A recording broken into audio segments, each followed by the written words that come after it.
Jambo likiwa serious, tunahitaji watu wawe serious kwenye utendaji. Mimi ni mtu rahimu sana, lakini mtu akizingua tutazinguana. Hatuna kisingizio, twendeni tukafanye kazi. Kandarasi ana nafasi ya kuonyesha kazi ili apate fursa kwa ajili ya kufanya kazi nyingine zaidi na zaidi. Hatuna mashaka, tutakupa ushirikiano. Consultants tunahitaji liwe bwawa la mfano.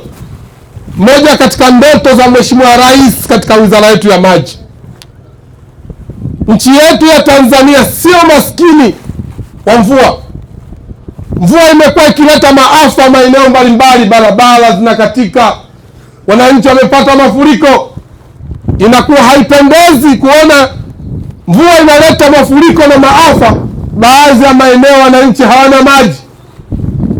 Ndoto ya Mheshimiwa Rais ni kuona kwamba tunakwenda kuvuna maji, badala ya maji kwa maana ya mvua kuwa maafa, mvua iwe fursa. Tukijenga bwawa la Farkwa halitosaidia tu wananchi wapate maji.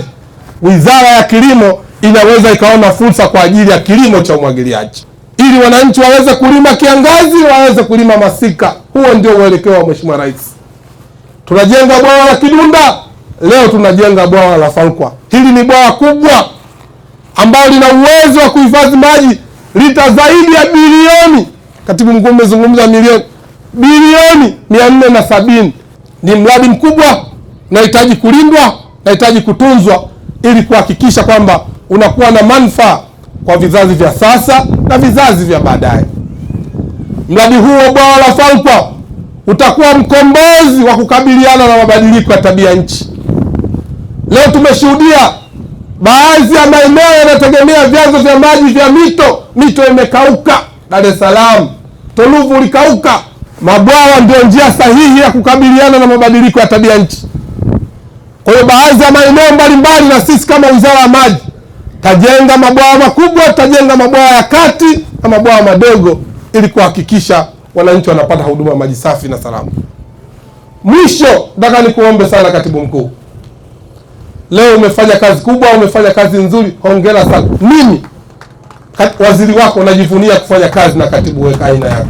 Bwawa hili litatoa mita za ujazo 7236 za maji kwa siku kwa shughuli za umwagiliaji na mifugo, pamoja na mita za ujazo 40521 kwa siku kwa ajili ya kuhifadhi mfumo wa ekolojia. Vile vile litafungua fursa za ufugaji wa samaki, hivyo kuongeza usalama wa chakula na kipato kwa wananchi wa mkoa wa Dodoma.